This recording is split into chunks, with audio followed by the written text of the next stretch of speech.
NCP ഇടതുമുന്നണി വിടില്ലെന്ന് മന്ത്രി AK Saseendran. മറിച്ച് ഒരു ചർച്ചയും പാർട്ടിയിലില്ല. സംസ്ഥാന പ്രസിഡന്റ് PC ചാക്കോ UDFിലേക്ക് പോകാൻ നീക്കം നടത്തുന്നതായി അറിയില്ലെന്നും മന്ത്രി കണ്ണൂരിൽ പറഞ്ഞു. NCP LDF വിടുമെന്ന് സംസ്ഥാന പ്രസിഡന്റ് PC ചാക്കോ ഒരിടത്തും പറഞ്ഞിട്ടില്ലെന്ന് മന്ത്രി AK ശശീന്ദ്രൻ പറഞ്ഞു. തെറ്റായ പ്രചരണമാണ് നടക്കുന്നത്. മുന്നണി മാറ്റത്തെക്കുറിച്ച് ഒരു ചർച്ചയും NCP നടത്തിയിട്ടില്ല.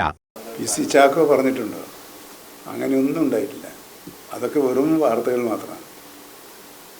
മുന്നണി മാറ്റത്തെക്കുറിച്ചോ മുന്നണിയെക്കുറിച്ചോ ഒരു ചർച്ചയും ഞങ്ങളെ പാർട്ടി അടുത്ത കാലത്തൊന്നും നടത്തിയിട്ടില്ല. PC ചാക്കോയാലും ഞാനായാലും ആരായാലും ഞങ്ങളാരും നടത്തിയില്ല.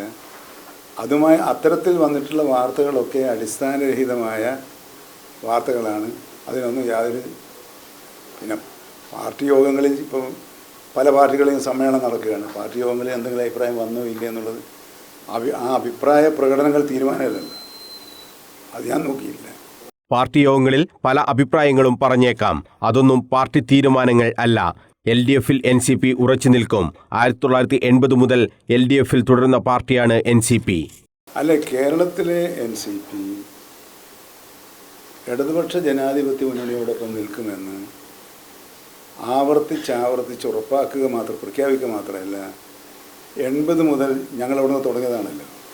ഇന്നേ വരെ ഒരു മാറ്റവുമില്ലാതെ LDFിൽ പ്രവർത്തിക്കുന്ന ഒരു കക്ഷി ഞങ്ങളെ കക്ഷിയാണ്, CPI ആണ്. ബാക്കി എല്ലാ കക്ഷികളും പരസ്പരം പല ഘട്ടങ്ങളിലും മാറിയിട്ടുണ്ട്. ഒരു മാറ്റവുമില്ലാതെ LDF തുടങ്ങുന്ന കക്ഷി ഞങ്ങളതാണ്. പാർട്ടിയെ ദുർബലപ്പെടുത്താൻ മാത്രമുള്ള ഒരു കാര്യങ്ങളും ഉണ്ടായിട്ടില്ല. NCPയുടെ അണികൾ വ്യക്തമായ രാഷ്ട്രീയ ബോധമുള്ളവരാണ്. ചെറിയ പാർട്ടിയായിട്ടും പിടിച്ചു നിൽക്കുന്നതും അതുകൊണ്ടാണ്. ആ വിശ്വാസത്തിൽ ഒരു മാറ്റവും ഉണ്ടാകില്ലെന്നും AK ശശീന്ദ്രൻ പറഞ്ഞു. News bureau, Kannur.